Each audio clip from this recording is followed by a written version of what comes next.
పండగలే.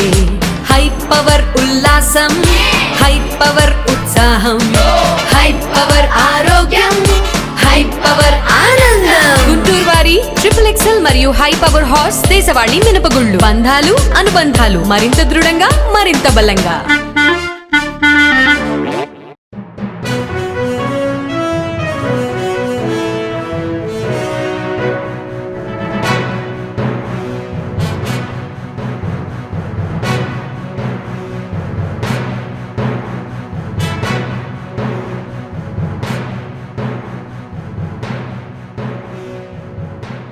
నమస్కారం. Next G news కి స్వాగతం. ఈనాటి వార్తా విశేషాలు. దేశంలో తొలిసారిగా మనమిత్ర పేరుతో ఏపీ ప్రభుత్వం వాట్సాప్ గవర్నెన్స్ కి శ్రీకారం చుట్టింది.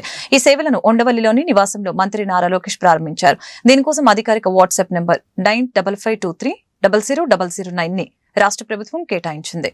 ఆ అకౌంట్ కి వెరిఫైడ్ ట్యాగ్ ఉంది. పౌర సేవలు అందించడంతో పాటు ప్రజల నుంచి వినతులను స్వీకరించేందుకు, వారికి అవసరమైన సమాచారాన్ని చేరవేసేందుకు వీలుగా వాట్సాప్ గవర్నెన్స్ ని ప్రభుత్వం తీసుకువచ్చింది.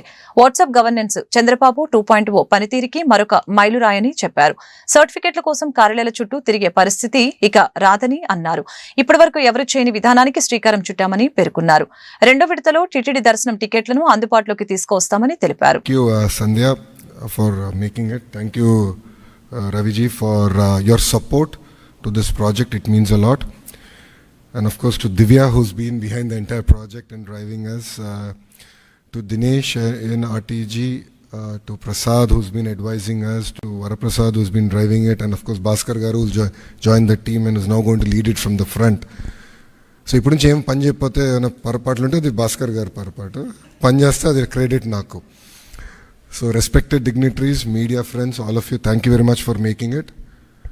As Bhaskar Garu just stated, we all believe it's a historical movement in governance initiative.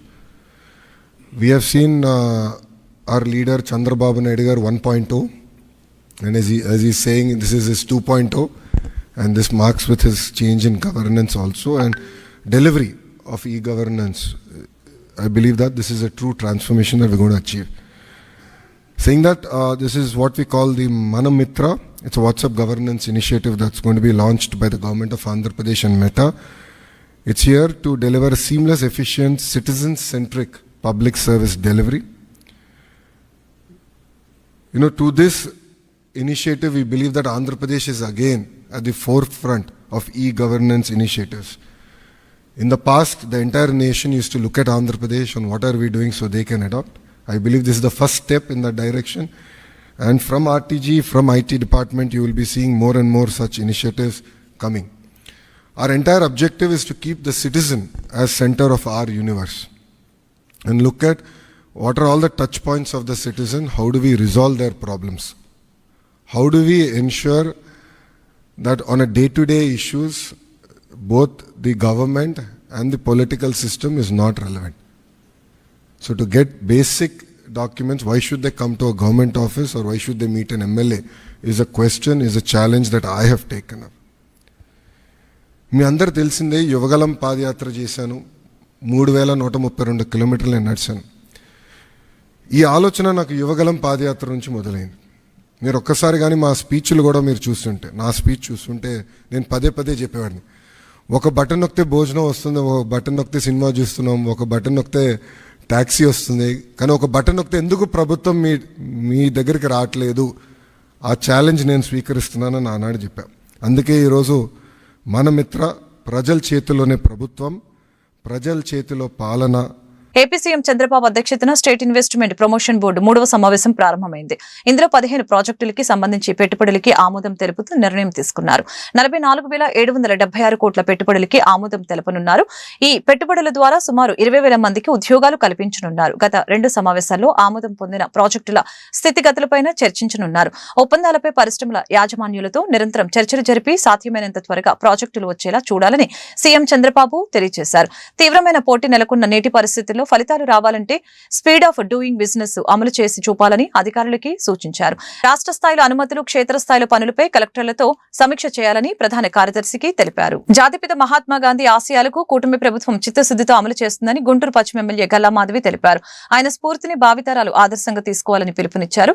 Guntur Pattabhipuram main రోడ్లోని మహాత్మా గాంధీ విగ్రహం వద్ద ఆయన వర్ధంతి కార్యక్రమం గురువారం జరిగింది. ఈ సందర్భంగా జాతిపిత విగ్రహానికి ఎమ్మెల్యే గల్లా మాధవి పూలమాలలు వేసి ఘనంగా నివాళులర్పించారు. ఈ కార్యక్రమంలో స్థానిక కార్పొరేటర్ ఈరంటి వరప్రసాద్, టీడీపీ నేతలు కసుకుర్తి హనుమంతరావు, నంది సరస్వతి, ఆంజనేయులు తదితరులు పాల్గొన్నారు. ఈరోజు 78వ మహాత్మా గాంధీ గారి వర్ధంతిని పురస్కరించుకొని పట్టాభిపురం దగ్గర ఉన్న ఆయన విగ్రహానికి ఘనంగా నివాళులు అర్పించడం జరిగింది.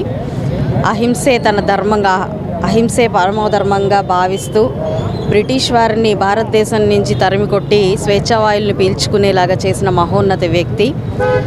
ఆదర్శాలు ఎదుటివారికి చెప్పడమే కాదు, తను స్వయంగా పాటించి మాత్రమే చెప్పాలి అని చెప్పి జీవిత పర్యంతం పాటించి మహాత్ముడిగా సమాజంలో నిలిచిపోయిన గొప్ప వ్యక్తి.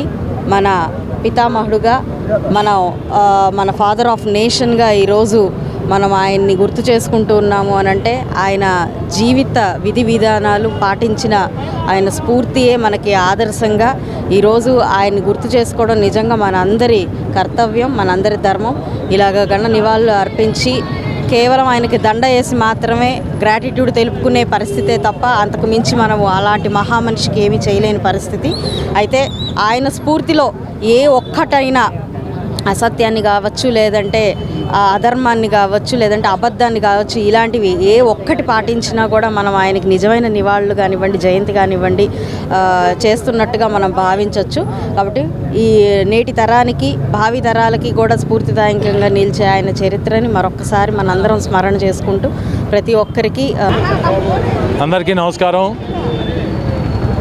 జాతిపిత మహాత్మా గాంధీ గారి 78వ వర్ధంతి సందర్భంగా ఇక్కడ 35వ డివిజన్ పరిధిలోని జూట్ మిల్లు వద్ద మహాత్మా గాంధీ గారి విగ్రహం వద్ద వారికి ఘనంగా నివాళులు అర్పించే కార్యక్రమం చేపట్టాము. డివిజన్ పార్టీ ప్రెసిడెంట్ కానీ, కార్యకర్తలు కానీ అందరితో, అభిమానులతో ఈరోజు కార్యక్రమం ఏర్పాటు చేయడం జరిగింది. ఈరోజు ఈ కార్యక్రమానికి స్థానిక శాసనసభ్యురాలు సోదరి గల్లా మాధవి గారు ఇచ్చేసి మహాత్మా గాంధీ గారికి పూలమాల వేసి వారికి ఘనంగా నివాళులు అర్పించారు. ఈ సందర్భంగా వారు జాతికి చేసిన మేలుని కానివ్వండి, వారు పాటించిన అహింస, అసత్యం, ధర్మం మార్గాలను కూడా పాటించాలని చెప్పి అందరూ కూడా వారి ఆశయాలని స్ఫూర్తిగా తీసుకొని మనం ముందుకు వెళ్ళాలని చెప్పి నేటి తరం కానీ, భావి తరం కానీ గాంధీ గారి ఆశయాలని స్ఫూర్తిగా తీసుకొని వారి బాటలో కొనసాగాలని చెప్పి తెలియజేసుకుంటూ వారికి మహాత్మా గాంధీ గారికి మరొక్కసారి ఘనంగా నివాళులు అర్పిస్తాను. స్వాతంత్రం తెచ్చే విధంగా ఆనాటి మహానుభావుడు పాటుపడిన నేటికి మేటికి ఎప్పటికీ మరువలేని మహాత్మా గాంధీజీ ఆశయాల్ని అందరూ పాటించాలని, ప్రతి ఒక్కరు కూడా శాంత సంయమనంతో పాటించాలని చెప్పేసి కోరుకుంటూ ప్రత్యేకంగా గాంధీ గారికి వర్ధంతి నివాళులు అర్పిస్తున్నాం. జాతిపిత మహాత్మా గాంధీ స్ఫూర్తితో కూటమి ప్రభుత్వం ముందుకు వెళ్తుందని గుంటూరు తూర్పు ఎమ్మెల్యే మహమ్మద్ నజీర్ అహ్మద్ స్పష్టం చేశారు. అహింస అనే ఆయుధంతో భారతదేశానికి స్వాతంత్ర్యం తెచ్చిన మహనీయుడు గాంధీ అని కొనియాడారు. జాతిపిత మహాత్మా గాంధీ వర్ధంతిని పురస్కరించుకుని స్థానిక హిమని సెంటర్లోని ఆయన విగ్రహానికి ఎమ్మెల్యే నజీర్ అహ్మద్ పూలమాలలు వేసి ఘనంగా నివాళులర్పించారు. ఈ మేరకు ఆయన మీడియాతో మాట్లాడారు. స్వచ్ఛ భారత్కి ఆద్యుడు మహాత్మా గాంధీ అని చెప్పారు. అదే స్ఫూర్తితో రాష్ట్ర ముఖ్యమంత్రి చంద్రబాబు నాయుడు స్వచ్ఛాంధ్రకి బాటలు వేస్తున్నారని వివరించారు.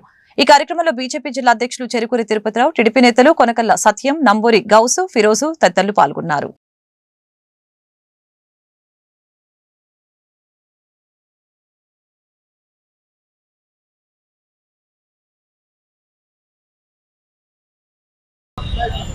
జాతిపిత మహాత్మా గాంధీ గారి 77వ వర్ధంతిని పురస్కరించుకొని ఈనాడు దేశవ్యాప్తంగా కాకుండా ప్రపంచ దేశాల్లో ఉన్నటువంటి భారతీయులందరూ కూడా ఆయన ఘనమైనటువంటి నివాళులు అర్పిస్తున్నటువంటి పరిస్థితి. అహింసాయే పరమధర్మంగా బ్రిటిష్ వారి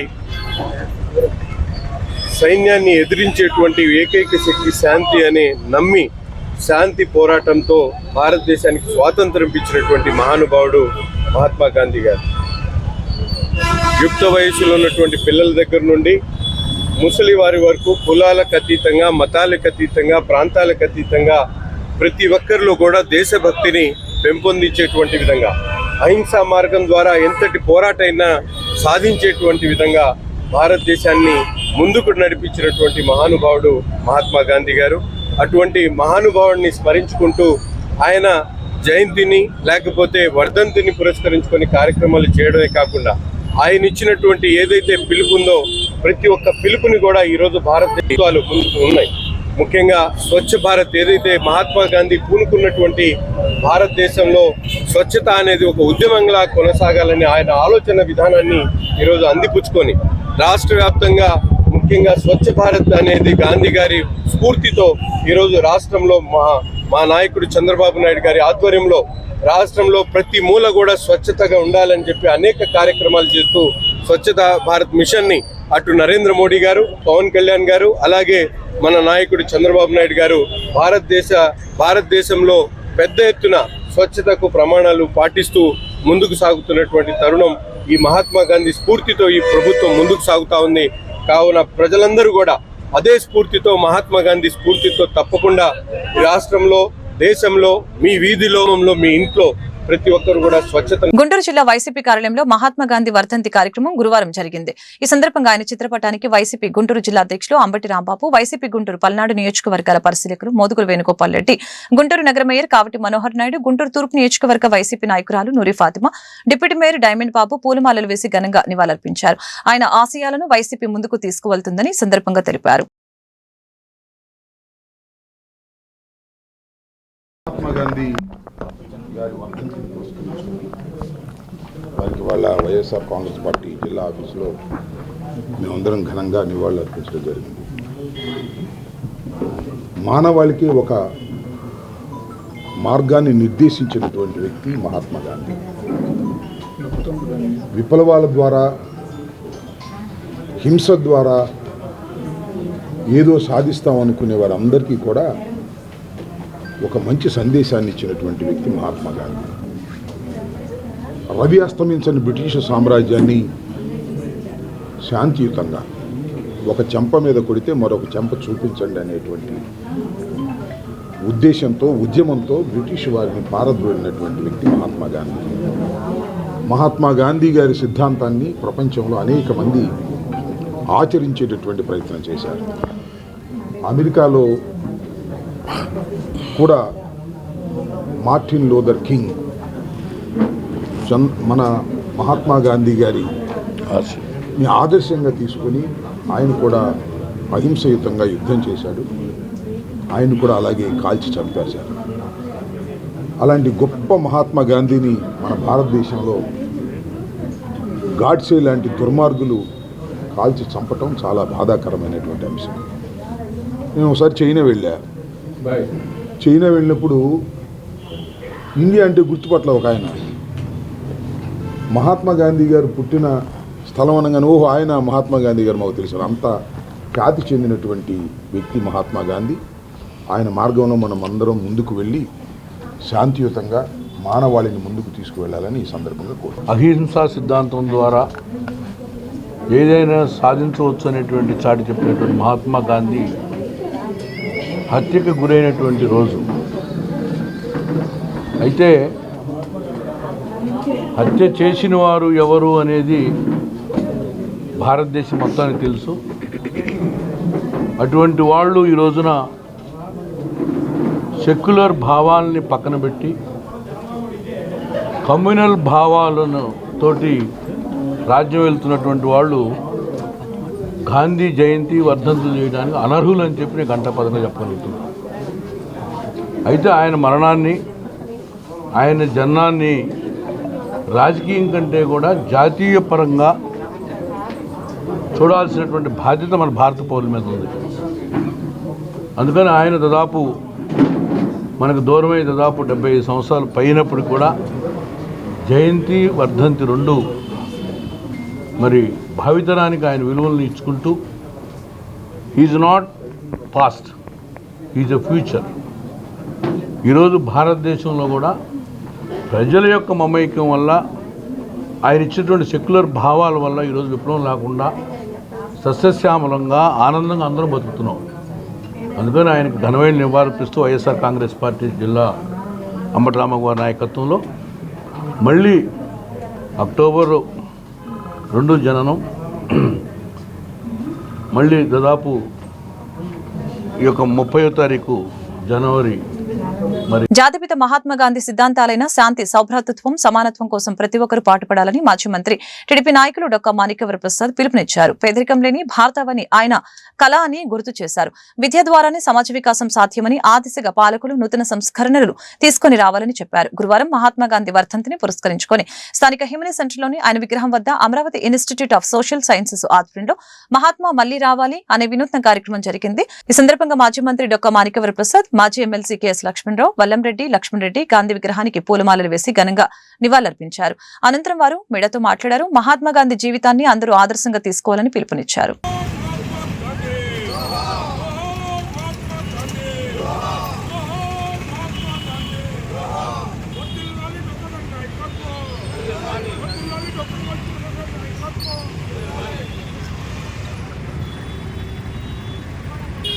మహాత్మా గాంధీ గారు చనిపోయి 70 సంవత్సరాలు దాటి 70.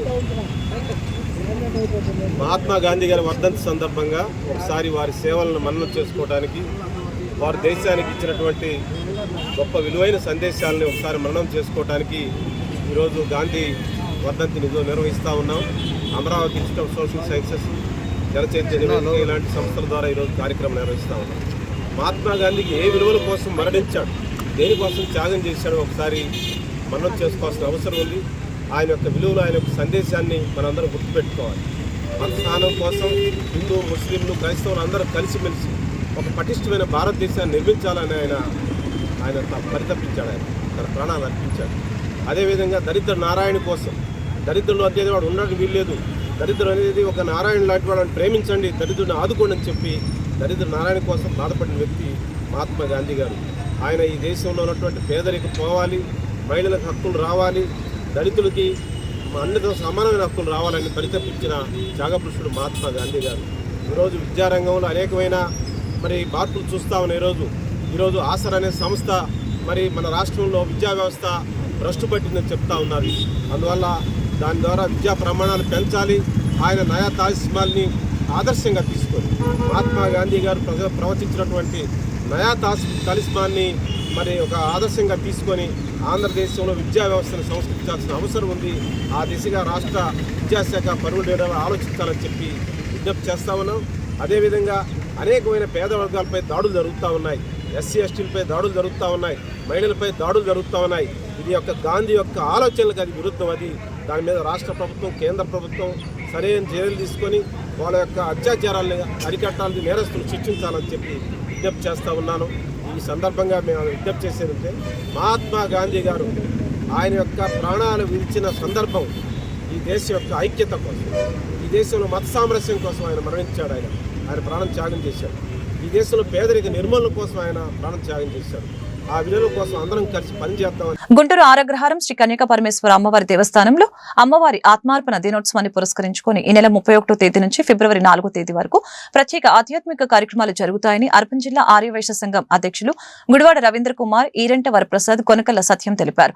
అమ్మవారి దేవస్థానంతో పాటు ఆలయ కమిటీతో సంబంధం లేకుండా అర్బన్ జిల్లా ఆర్యవైశ్య సంఘం ఆధ్వర్యంలోనే ఈ కార్యక్రమాలు కొనసాగుతాయని పేర్కొన్నారు. గురువారం అమ్మవారి ఆలయం ఆవరణలో ఏర్పాటు చేసిన మీడియా సమావేశంలో వారు మాట్లాడారు. కన్యకా పరమేశ్వర అమ్మవారి ఆత్మార్పణ దినోత్సవాన్ని రాష్ట్ర ప్రభుత్వం అధికారికంగా నిర్వహిస్తామని ప్రకటించిందని, అయితే ఎమ్మెల్సీ ఎన్నికలు కూడా అమల్లో రావడంతో అధికారిక కార్యక్రమాలు ఆగిపోయాయని చెప్పారు.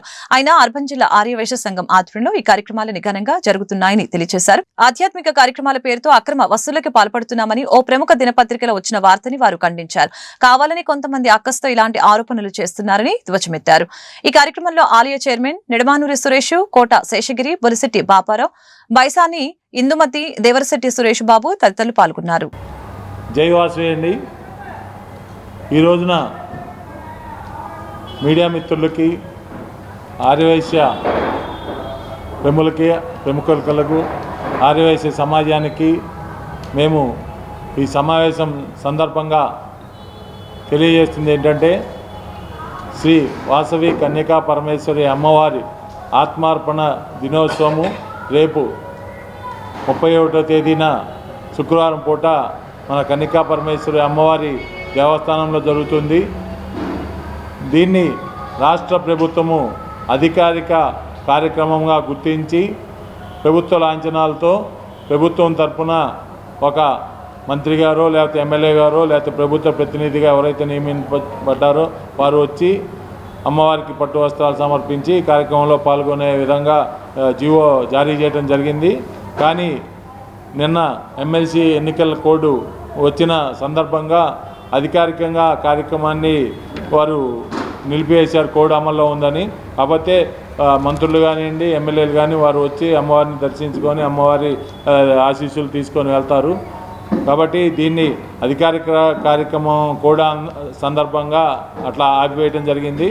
కాబట్టి అందరికీ తెలియజేసిన ఈ కార్యక్రమం సందర్భంగా అందరూ ఆర్యవైశ్య సమాజం కానివ్వండి అందరూ కూడా ఈ దేవాలయానికి ఇచ్చేసి ఆత్మార్పణ దినోత్సవం సందర్భంగా అమ్మవారిని పూజించుకొని అమ్మవారికి ఆశీస్సులు తీసుకోవాలని కోరుతున్నాం. ఈ కార్యక్రమానికి మన గుంటూరు అర్బన్ జిల్లా ఆర్యవైశ్య సంఘం వారు ఈ కార్యక్రమం నిర్వహిస్తూ ఉన్నారు. దీనికి సంబంధించిన వివరాలు ఏంటంటే దేవస్థానానికి ఒక కమిటీ ఉందండి. గత ప్రభుత్వంలో కమిటీ నియమించారు, దానికి 3 ధర్మకర్తలు ఉన్నారు. కానీ ఈ కార్యక్రమం స్వచ్ఛందంగా గుంటూరు అర్బన్ జిల్లా ఆర్యవైశ్య సంఘం తరపునే వారి కమిటీ సభ్యులు కానివ్వండి, వారి అసోసియేషన్ సభ్యులు కానీ వారందరూ కూడా నిధులు సమకూర్చుకొని వాళ్ళ సభ్యుల నుంచి ఈ కార్యక్రమం చేస్తూ ఉన్నారు. కాబట్టి ఈ కార్యక్రమం ఇప్పుడు దాని గురించి ఆ కార్యక్రమం ఏదైతే జరుగుతుందో దాని గురించి ఆ గుంటూరు అర్బన్ జిల్లా ఆర్యవైశ్య సంఘం అధ్యక్షులు మన గుడివాడ నగర ఆర్యవైశ్యులు అందరికీ కూడా నమస్కారాలు. అలాగే అమ్మవారి భక్తులందరికీ కూడా నమస్కారాలు తెలియజేస్తూ 31వ తారీఖు రేపటి నుంచి అమ్మవారి ఆత్మార్పణ దినోత్సవం జరుగుతుంది. 5 రోజుల పాటు 31వ తారీఖు అమ్మవారి ఆత్మార్పణ దినోత్సవం జరుగుతుందండి. ఆ రోజు నుంచి 5 రోజులు గుంటూరు అర్బన్ జిల్లా ఆర్యవైశ్య సంఘంలో గత ప్రభుత్వంలో నియమించిన ఓ కమిటీ సభ్యులైన సురేష్ గారు అండ్ కమిటీతో కలిపి మేము ఈ కార్యక్రమాన్ని కలిసి చేసుకుంటూ వెళ్తున్నామండి. ఈ కార్యక్రమం పూర్తి వివరాలు వచ్చేటప్పటికల్లా 31వ తారీఖు అమ్మవారి ఆత్మార్పణ దినోత్సవం. ఆ రోజు 10 గంటలకి అమ్మవారి కలిసి ఊరేగింపు ఉంటుంది. ఆ తర్వాత అమ్మవారి పంచామృత అభిషేకాలు జరుగుతాయి. ఆ తర్వాత మధ్యాహ్నం ఈవినింగ్ వచ్చేటప్పటికల్లా అమ్మవారి గ్రామోత్సవం జరుగుతుందండి. ఇది ఫస్ట్ రోజు అమ్మవారి ఆత్మార్పణ దినోత్సవం. అమ్మవారి ఆత్మార్పణ దినోత్సవం జరిగే రోజు. అలాగే పొద్దున పూట 11 గంటలప్పుడు అమ్మవారికి హోమాలు చేస్తారనమాట. ఆ హోమాలు కూడా వచ్చేటప్పటికి లక్ష్మీ గణపతి హోమం, అమ్మవారి హోమాలు జరుగుతాయండి. ఇది ఫస్ట్ రోజు కార్యక్రమం. రెండో రోజు వచ్చేటప్పటికల్లా అమ్మవారి కుంకుమ పూజ ఘనంగా చేయటం జరుగుతుందండి. అలాగే 3వ రోజు కూడా కుంకుమ పూజ, మధ్యాహ్నం అన్నప్రసాదం ఆదివారం నాడు, 3వ తారీఖు సోమవారం నాడు కూడా కుంకుమ పూజ అలా జరుగుద్దండి. 4వ తారీఖు కూడా కుంకుమ పూజ. ఇది అమ్మవారి ఆత్మార్పణ దినోత్సవానికి జరిగే 5 రోజుల ప్రోగ్రాం అండి. ఈ ప్రోగ్రాంకి గుంటూరులో సహకరించిన అందరికీ కూడా ప్రత్యేక ధన్యవాదాలు తెలుపుతూ, అలాగే ఈరోజు ఈ కార్యక్రమాన్ని చేయడానికి మాకు అవకాశం ఇచ్చిన అత్యంత వైభవంగా దసరా ఉత్సవాలు జరుగుతాయి. అలాగే అమ్మవారి ఆత్మ దినోత్సవం, అమ్మవారి జయంతి కార్యక్రమం చాలా వైభవంగా చేస్తుంటారు. గత 20 సంవత్సరాల నుంచి ఒకే కమిటీ పనిచేసింది. లాస్ట్ ఇయర్, ఈ ఇయర్ కొత్త కమిటీ వచ్చింది. ఆ కమిటీలో కూడా ఉత్సవ కమిటీగా వేశారు. ఆ ఉత్సవ కమిటీలో కూడా నేను ఒక గౌరవ సలహాదారుగా ఉన్నాను. ఈ గుళ్ళో అమ్మవారు పూజకి శాశ్వత ఉభయదాతలు కూడా ఉన్నారు. అలాగే ఈ యొక్క దేవాలయానికి భక్తులు విరివిరిగా వస్తుంటారు. వారి యొక్క అమ్మవారి దీవెనల కోసం, అమ్మవారి జరిగే ఉత్సవాల కోసం ఎవరిని అడగకుండానే భక్తులు ఇచ్చేవాడు ఉన్నారు ఈ అమ్మవారి దేవాలయానికి. ఈ దేవాలయం 103 సంవత్సరాల చరిత్ర కలది. ఈ దేవాలయం ముందు గత 3 సంవత్సరాల నుంచి ఇక్కడ ఒక అన్నదాన కార్యక్రమం మొదలుపెట్టారు. ఆ యొక్క అన్నదాన కార్యక్రమం గత 2 సంవత్సరాలు బాగా జరిగింది. లాస్ట్ ఇయర్ జరిగిన కార్యక్రమంలో అనేక రకాల అవకతవకలు జరిగినాయని చెప్పి వాళ్ళే బయటపడి మాట్లాడుకుంటున్నారు. దానిని ఆ మధ్యకాలంలో ప్రెస్ల వాళ్ళు కూడా పేపర్ గేయడం కూడా జరిగింది. ఈరోజు ఒక దినపత్రికలో ఈ అమ్మవారి గుడి పేరు చెప్పుకొని ఉత్సవాలు నిర్వహిస్తూ అక్రమంగా వసూలు చేస్తారని చెప్పేశారు. ఎవరైనా సరే ఎక్కడైనా సరే ఏది గుళ్ళైనా సరే ప్రమాణం చేయడానికి మేము సిద్ధంగా ఉన్నాం. ఎక్కడ కూడా మేము ఎక్కడ అక్రమ వసూలు చేయలేదు. గుళ్ళో జరిగే కుంకుమ పూజలకు, హోమాలకు, అమ్మవారి అలంకారాలకు, భోజనాలకు దాతలే వచ్చి విరివిరిగా విరాళాలు ఇచ్చారు. అది కూడా ఆర్ఎస్ఎస్ సంఘం. జాతిపిత మహాత్మా గాంధీ ఆశయాలకు జనసేన పార్టీ కట్టుబడి ఉందని ఆ పార్టీ జిల్లా అధికార ప్రతినిధి ఆళ్ల హరి స్పష్టం చేశారు. గాంధీ కలలు కన్న గ్రామ స్వరాజ్యానికి డిప్యూటీ సీఎం పవన్ కళ్యాణ్ బాటలు వేశారని చెప్పారు. మహాత్మా గాంధీ వర్ధంతిని పురస్కరించుకుని స్థానిక హిమని సెంటర్లోని ఆయన విగ్రహానికి జన సైనికులు పూలమాలలు వేసి ఘనంగా నివాళులు అర్పించారు. ఈ మేరకు ఆళ్ల హరి మీడియాతో మాట్లాడారు. అలాగే ఈ సందర్భంగా ఆళ్ల హరి మాట్లాడుతూ ప్రపంచానికి అహింస అనే ఆయుధం అందించిన మహనీయుడు గాంధీ అని కొనియాడారు. ఆయన దేశానికి చేసిన సేవలు అమోఘమని కీర్తించారు. సత్యం, ధర్మం, అహింసతో ఎంతటి ఘనకార్యాన్ని సాధించమని చెప్పి తన జీవితం ద్వారా నిరూపించిన వ్యక్తి జాతిపిత మహాత్మా గాంధీ. రవి అస్తమించని బ్రిటిష్ సామ్రాజ్యాన్ని అహింస అనేటువంటి ఒక ఆయుధం ద్వారా ఈ దేశం నుంచి పారుదోలినటువంటి మహోన్నత వ్యక్తి మహాత్మా గాంధీ. మహాత్మా గాంధీ గారు కళ్ళగనటువంటి గ్రామ స్వరాజ్యాన్ని తన ఆశయ ద్వారా జనసేన పార్టీ అధ్యక్షులు ఈ రోజున గ్రామీణాభివృద్ధి శాఖ మంత్రిగా, డిప్యూటీ సీఎంగా ఆయన ఈ రోజున ఆ గాంధీజీ ఏదైతే కలలు కన్నారో గ్రామ స్వరాజ్యం కానివ్వండి, ఈ దేశానికి పట్టుకొమ్మలు పల్లెలు అని చెప్పేసి ఏదైతే గాంధీజీ కలలు కన్నారో వాటి ఆశయ సాధనకు కృషి చేసిన వ్యక్తి జనసేన పార్టీ అధ్యక్షులు పవన్ కళ్యాణ్ గారు. గాంధీజీ ఈ ఏదైతే కళ్ళకన్నటువంటి గ్రామ స్వరాజ్యం కానివ్వండి, పల్లెల అభివృద్ధి కానివ్వండి, వాటన్నిటిని కూడా తన యొక్క పనితీరు ద్వారా పవన్ కళ్యాణ్ గారు ఈ రోజున ఆచరించి నిరూపిస్తున్నారు. ఈ సందర్భంగా గాంధీజీ ఆశయాలను జనసేన పార్టీ పూర్తి స్థాయిలో కృషి చేస్తుంది. జాతిపిత మహాత్మా గాంధీ వర్ధంతిని పురస్కరించుకుని కాంగ్రెస్ పార్టీ నాయకులు షేక్ మస్తాన్ వలీ, వైసీపీ నాయకురాలు నూరి ఫాతిమా ఘన నివాళులర్పించారు. స్థానిక హిమని సెంటర్లోని మహాత్మా గాంధీ విగ్రహానికి వారు పూలమాలలు వేసి ఘనంగా నివాళులర్పించి ఈ సందర్భంగా మీడియాతో మాట్లాడారు. ప్రస్తుతం దేశానికి గాంధేయవాదం చాలా అవసరమని తెలిపారు.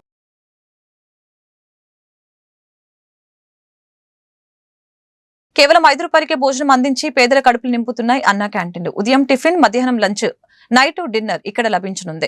గుంటూరు పశ్చిమ నియోజకవర్గంలో సమర్థవంతంగా నడుపుతున్న అన్నా క్యాంటీన్ల పనితీరుని స్థానిక ఎమ్మెల్యే గల్లామాధవి స్వయంగా పరిశీలించి సంతృప్తి వ్యక్తం చేశారు.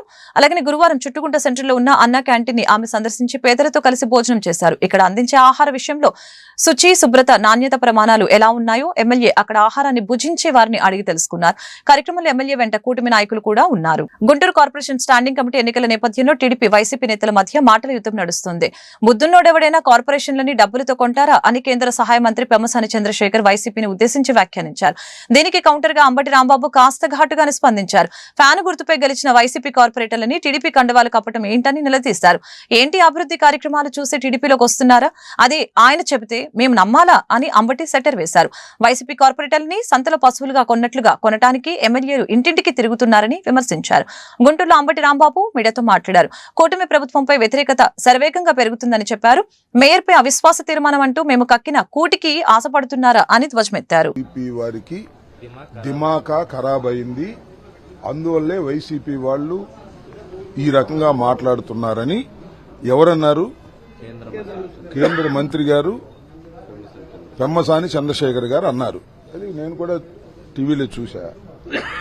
ఒకటి చాలా స్పష్టంగా, స్ట్రైట్ గా, క్లారిటీగా నేను చెప్పదలుచుకున్నది ఏమిటంటే, పెమ్మసాని చంద్రశేఖర్ గారు గుంటూరు పార్లమెంటు సభ్యులు, గౌరవ కేంద్ర మంత్రివర్యులు, గుంటూరు కార్పొరేషన్లో జరుగుతున్నటువంటి పరిణామాల పట్ల మా వ్యాఖ్యలను ఖండిస్తూ మాకు దిమాకా లేదు అనేటువంటి మాట వారు మాట్లాడినట్టుగా మీ ద్వారా నాకు అర్థమవుతోంది. నేను టీవీల్లో కూడా చూశాను. గుంటూరు కార్పొరేషన్లో జరుగుతున్నటువంటి రాజకీయ పరిణామాలు మీ అందరికీ తెలుసు. ముఖ్యంగా స్టాండింగ్ కౌన్సిల్ సంబంధించి ఎన్నికలు జరుగుతూ ఉంటే మా పార్టీ నుంచి అంతకుముందు పోయిన వాళ్ళు పోయారు. ఈ ఎన్నికల సందర్భంగా 3 కండువాలు కప్పారు. ఫ్యాను గుర్తు మీద గెలిచిన వాళ్ళు, మా కార్యకర్తల అండతో గెలిచిన వారు, మా పార్టీ ఆర్థికంగా సహాయం చేసిన వాళ్ళు 3 పోయారు. దానికి పెమ్మసాని గారు కూడా కండవ కప్పెట్టున్నాడు, ఒకరికో ఇద్దరికో. వాళ్ళందరూనంట వారు అభివృద్ధి కార్యక్రమాలు చూసి వస్తున్నారని ఆయన చెబితే గుంటూరు ప్రజలు, రాష్ట్ర ప్రజలు మేము నమ్మాలా అంటున్నా. ఏం జరుగుతుందో నాకన్నా మీకు తెలుసు, మీడియాకు తెలుసు, గుంటూరు ప్రజలకు తెలుసు. చివరికి సంతలో పశువుల్ని కొన్నట్టుగా కొనటానికి తిరుగుతున్నారు. నేను పెమ్మసాని చంద్రశేఖర్ గారిని పిక్చర్లో ఉన్నాడని నేను అనుకోలేదు. ఎమ్మెల్యేలు తిరుగుతున్నారు ఇంటింటికి, మరి ఆయన కూడా పిక్చర్లో ఉన్నాడేమో నాకు తెలియదు. కాబట్టి మాకు దిమాకా లేదు, వారికి అధికారం ఉంది, వాళ్ళకి బాగా దిమాకా ఉంది. మాకు అధికారం లేదు, దిమాకా లేదు. పెమ్మసాని గారికి, తెలుగుదేశం నాయకులకి బాగా దిమాకా ఉంటే నైతికమైన విలువలు పాటించండి. నైతికమైన విలువలు పాటించుకోకుండా సంతలో పశువుల్ని కొన్నట్టుగా మీరు కార్పొరేటర్లను కొనేటటువంటి నీచమైన రాజకీయాలకు దిగజారిపోతే ఏదో స్టాండింగ్ కౌన్సిల్ ఏదో సాధిద్దాం అనుకుంటే మీరు సాధించలేరు. ఒకవేళ సాధించినా కూడా మీరు అపాస్పాలవుతారు. ఇప్పటికే ప్రభుత్వ వ్యతిరేకత. ఫిబ్రవరి 5వ తేదీన చేపట్టే ఫీజు పోరు కార్యక్రమం పోస్టర్ ని వైసీపీ నేతలు విడుదల చేశారు. తాడేపల్లిలోని పార్టీ కేంద్ర కార్యాలయంలో మాజీ మంత్రులు జోగి రమేష్, అంబటి రాంబాబు, వెల్లంపల్లి శ్రీనివాస్, ఎమ్మెల్సీ లేలాపిరెడ్డి, విద్యార్థి విభాగం నేతలు పానుగంటి చైతన్య, రవిచంద్రతో సహా పలువురు నేతలు పోస్టర్ ని రిలీజ్ చేశారు. ఈ సందర్భంగా అంబటి రాంబాబు మాట్లాడారు. 3,900 కోట్ల బకాయిలు చెల్లించకుండా చంద్రబాబు విద్యార్థుల్ని వేధిస్తున్నారని మండిపడ్డారు. విద్యా సంస్థలు విద్యార్థులకి సర్టిఫికెట్లు కూడా ఇవ్వటం లేదని, దీనివల్ల విద్యార్థులు కూలీగా మారిపోతున్నారని ఆందోళన వ్యక్తం చేశారు. రాష్ట్ర వ్యాప్తంగా ప్రతి జిల్లా హెడ్ క్వార్టర్లోనూ కలెక్టర్ను కలిసి ఒక డిమాండ్ పత్రాన్ని ఇవ్వాలని వైఎస్ఆర్ కాంగ్రెస్ పార్టీ నిర్ణయించింది. దీన్నే మేము ఫీజు పోరుగా అభివర్ణిస్తున్నాం. చంద్రబాబు నాయుడు గారు అధికారంలోకి వచ్చిన తర్వాత ఫీజు రీఎంబర్స్మెంట్ చెల్లించడంలో విఫలమయ్యారు. 3,900 కోట్ల రూపాయలు బకాయిలు పడటం వలన విద్యార్థులు చాలా ఇబ్బంది పడుతున్నారు. ఫీజు రీఎంబర్స్మెంట్ని దేశంలో ఎక్కడా లేకపోయినా ఈ ఆంధ్ర రాష్ట్రంలో ప్రవేశపెట్టి ప్రతి పేద విద్యార్థి చదువుకోవాలి, ఫీజులు వారికి భారం కాకూడదు అని భావించినటువంటి తొలి ముఖ్యమంత్రి వైఎస్ రాజశేఖర రెడ్డి గారు 5వ తారీఖున, వచ్చే 5వ తారీఖున పెద్ద ఎత్తున విద్యార్థులతోనూ, విద్యార్థుల తల్లిదండ్రులతోనూ, వైఎస్ఆర్సీపీ నాయకులతోనూ కలిసి వెళ్ళి ఒక డిమాండ్ పత్రాన్ని మొదటి అడుగుగా ప్రతి కలెక్టరేట్లోనూ ఇచ్చి ఒక ప్రయత్నం చేస్తాం. చంద్రబాబు నాయుడు గారు, వాళ్ళ అబ్బాయి ఏమో విద్యాశాఖ మంత్రి గారు, మీ ఇద్దరు ఇప్పటికైనా కళ్ళు తెరచి పేద విద్యార్థుల్ని ఆదుకునేటటువంటి కార్యక్రమం చేయాలని, చేయకపోతే మా పోరు బాట ఫీజు పోరు ఇంతటితో ఆగదని మనం చేస్తున్నాం. వచ్చే ఎన్నికల్లో జగన్ మళ్లీ ముఖ్యమంత్రి అవుతారు. అప్పుడు టీడీపీ కార్యకర్తల భారతం పడతామని మాజీ మంత్రి, వైసీపీ సీనియర్ నేత పెద్దిరెడ్డి రామచంద్రారెడ్డి హెచ్చరించారు. కడప రాయచోటిలో వైసీపీ సమన్వయ సమావేశానికి హాజరైన పెద్దిరెడ్డి టీడీపీ కార్యకర్తలని బెదిరించే విధంగా బహిరంగ వ్యాఖ్యలు చేశారు. వైసీపీ నాయకులు కార్యకర్తల్ని కూటమి ప్రభుత్వం కేసులు పెట్టి ఇబ్బంది పెడుతుందని ఆరోపించారు. వచ్చే ఎన్నికల్లో జగన్ మళ్లీ సీఎం అవుతారు. అప్పుడు తెలుగుదేశం పార్టీ కార్యకర్తల భారతం పడతాం. వైసీపీ కార్యకర్తలపై చేసిన దాడులకి ప్రతి దాడులు ఖచ్చితంగా ఉంటాయని ఈ సందర్భంగా తెలియజేశారు. అలాగనే ఇక నుంచి కార్యకర్తలకు అండగా ఉంటాం, ఎవరికి భయపడాల్సిన పని లేదు అని పెద్దిరెడ్డి అన్నారు. ఈ వార్తలు ఇంతటితో సమాప్తం. మరొక బులెటిన్లో మళ్ళీ కలుద్దాం. నమస్కారం.